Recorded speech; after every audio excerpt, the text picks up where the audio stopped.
고난주간 목요일 말씀 우리 함께 나누겠습니다. 오늘 본문은 요한복음 19장 14절부터 22절까지 말씀입니다. 이날은 유월절의 준비일이요 때는 제6시라. 빌라도가 유대인들에게 이르되 보라 너희 왕이로다. 그들이 소리 지르되 없이 하소서 없이 하소서, 그를 십자가에 못 박게 하소서.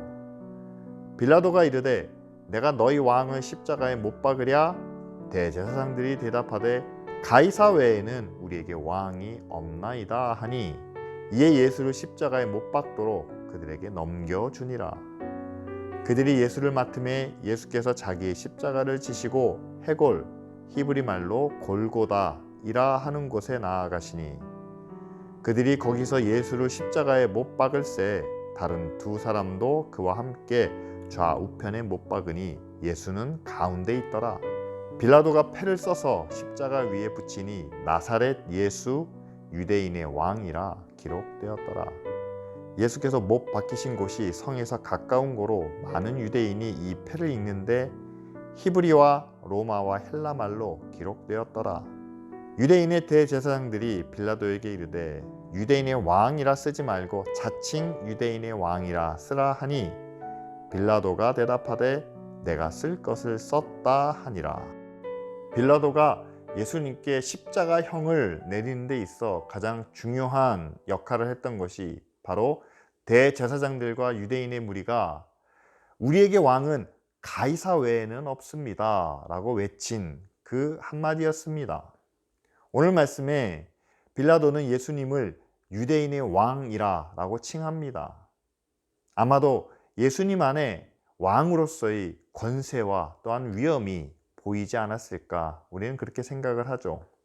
하지만 대제사장들과 많은 유대인들은 오히려 우리의 왕은 가이사밖에 없습니다 라고 외치며 하나님이 그들의 왕 되신 것을 정면으로 부인하고 거부하게 되죠.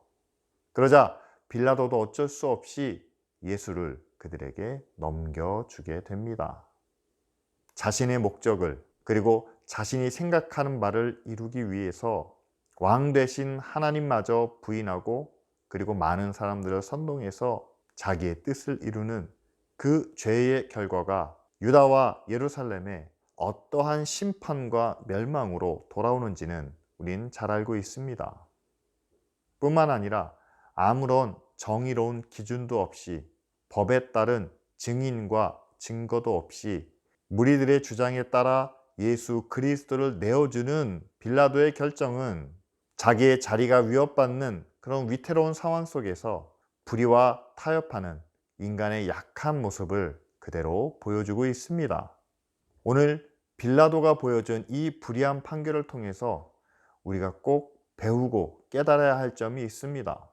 세상에서 우리의 자리가 아무리 어렵고 힘들다 해도, 그리고 주위에서 우리에게 이로운 제안을 한다 하더라도 우리는 성급하게 판단하거나 쉽게 결정을 내려서는 안 된다는 사실이죠.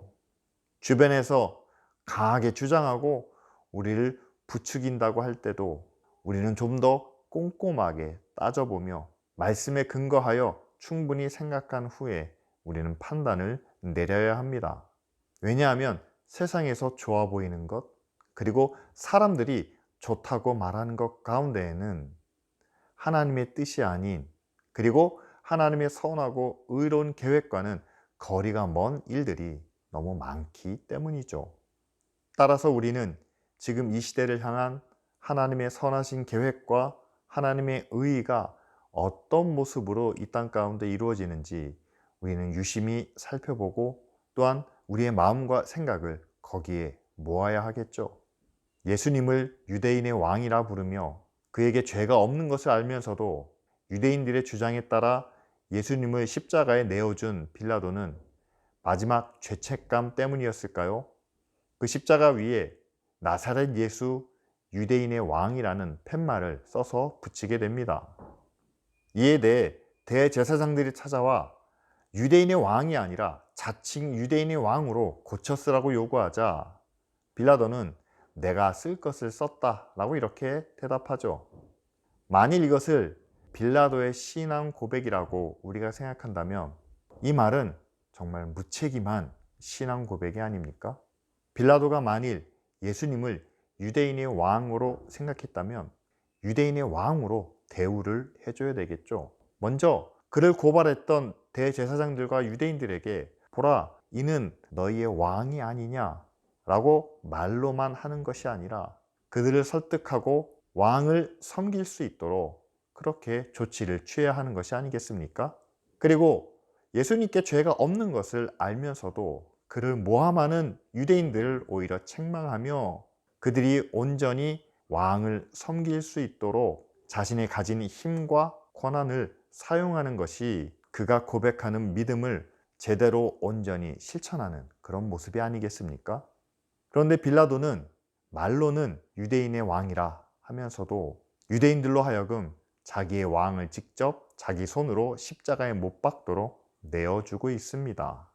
이것처럼 무책임한 믿음의 고백이 과연 어디에 있을까요?